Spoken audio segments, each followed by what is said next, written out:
70 साल से अहरिया समाज अपने हक की लड़ाई लड़ रहा है, जिसके लिए आज अहरिया समाज ने उत्तर प्रदेश की राजधानी लखनऊ का घेराव किया और यहां पर भव्य धरना प्रदर्शन किया।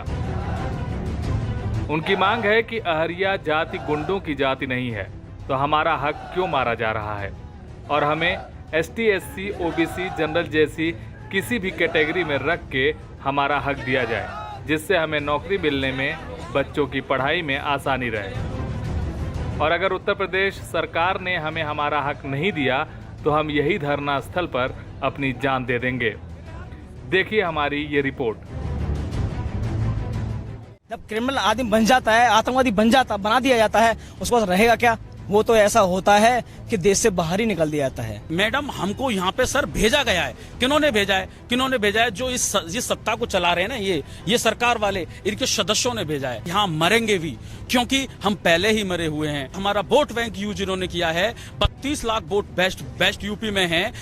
एक संसदीय क्षेत्र अलीगढ़ और हाथरस में 2 लाख वोट हमारे समाज के वो नेता छुपाते हैं, लेकिन इनको पता है ना यहाँ के रहे ना ऊपर के रहे, जड़ से खत्म कर दें। अहिरे जाति का सिर्फ शोषण जो हो रहा है, सिर्फ उत्तर प्रदेश के पश्चिमी उत्तर प्रदेश में ही हो रहा है। नमस्कार, मैं शोभनी वर्मा और आप देख रहे हैं मुंब मीडिया लखनऊ। और आज ये धरना प्रदर्शन हो रहा है इको गार्डन में, और यहाँ पे अहरिया समाज के लोग हैं जिनका ये कहना है कि इनको किसी भी जाति में नहीं रखा गया है। और आज हम लोग जानेंगे कि ये लोग यहाँ पे धरना क्यों दे रहे हैं। धरना क्यों दे रहे हैं आप? धरना हमारी जाति किसी कैटेगरी में नहीं आती, किसको सूचीबद्ध कराने के लिए हम धरना दे रहे हैं। तो फिर अगर आपके अभी कितने दिनों से धरना आप यहाँ पे दे रहे हैं? ये आज से स्टार्ट हो रहा है और अनिश्चितकालीन के लिए धरना है। इससे पहले कहीं पे धरना दिया था आपने? इससे पहले जिला लेवल पे धरना देते हैं तो जो DM महोदय होते हैं, DM महोदय ने ये लिख दिया कि क्या कहते हैं, अहरिया समाज को सूचीबद्ध न होने के कारण ये जिला लेवल का काम नहीं है। प्रार्थीगण अपना शासन द्वारा आवेदन करें। शासन द्वारा? तो अभी तक कोई भी शासन की तरफ से कोई भी आपको सहायता प्राप्त हुई कि आगे ये कुछ करेंगे? मुझे तो लग नहीं रहा कर सकती। अच्छा, तो फिर अगर अभी ये आपकी बात नहीं मानते तो क्या करेंगे आप? हम इनकी मरे नहीं है मौन है 2022 में बताएंगे अहिरिया कौन है। अभी अहिरिया समाज के और भी लोग हैं, इनसे भी जानते हैं। कहाँ से आए आप? जी, मैं अलीगढ़ से आया हूँ जी। तो क्या समस्या है कि आपको यहाँ सड़कों पे उतरना पड़ा? मैम, संविधान लागू होने के बाद 15 अप्रैल 1950 का गजट, जिसमें उत्तर प्रदेश राज्य की सूची में 2 नंबर पर अहिरिया जाति थी। 3 माह 26 दिन बाद अहिरिया जाति को 11/8/1950 को निकाल दिया बिना संवैधानिक संशोधन के। ना कोई शासनादेश जारी किया है। उसके बाद आज तक ना तो SC, ST, OBC में सूचीबद्ध नहीं है।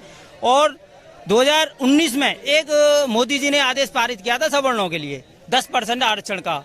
जब 10% आरक्षण तभी मिलेगा जब कोई अधिकारी हमें अहिरिया को सामान्य लिखेगा। इस कारण हम उस सामान्य से और EWS तो किसी तरीके का आपको आरक्षण प्राप्त नहीं हो रहा अहिरिया जाति? जी, बिल्कुल। हमारा तो शोषण हो रहा है, अन्याय हो रहा है हमारे साथ। और इस तरह अन्याय हो रहा है कि 2014 ये 27 जून 2016 को एक प्रस्ताव गया था, उत्तर प्रदेश सरकार ने भेजा था। वो 28 दिसंबर 2016 को ही निरस्त कर दिया, एक राजनीतिक द्वेष के कारण।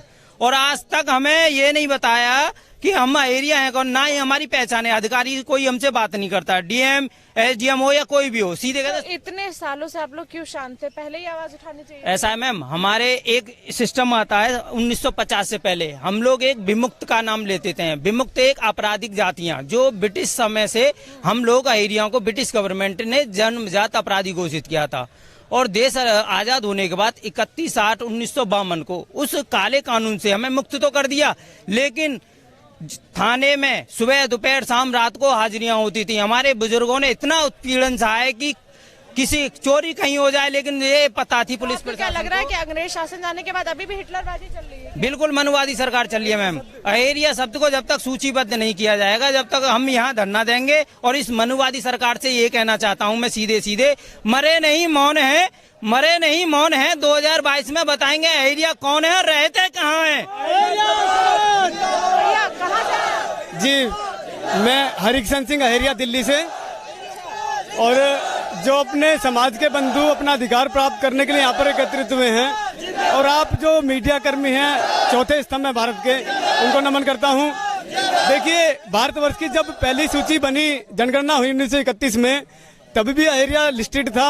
1936 में जब शेड्यूल कास्ट की सूची बनी भारतवर्ष की, जब भी लिस्टेड था, 48 में भी था, और 50 तक आते आते अप्रैल तक भी 50 में अहिरिया लिस्टेड था।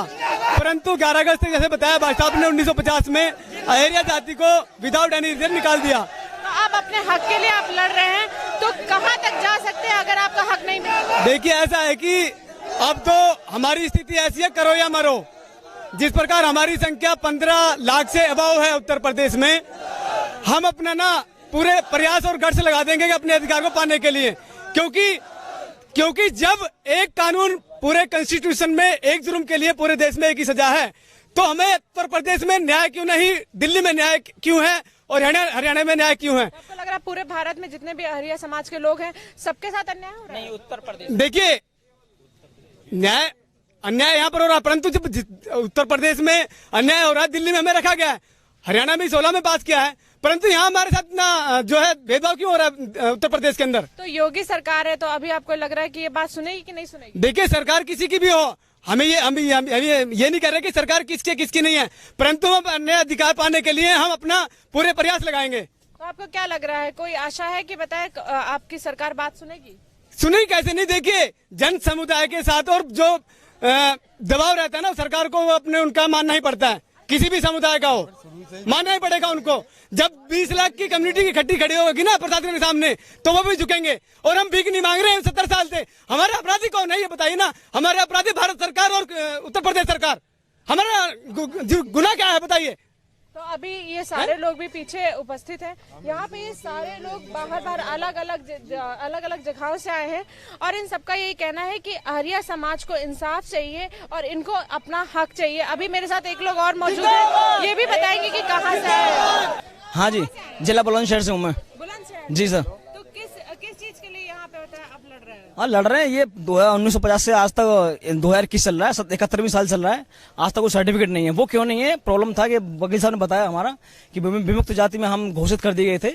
और दूसरी बात यह है कि हमारे जो विमुक्त जाति में घोषित कर दिया था, हम बहुत क्रिमिनल टाइप के लोग बना दिए गए थे नहीं बना दिए गए थे।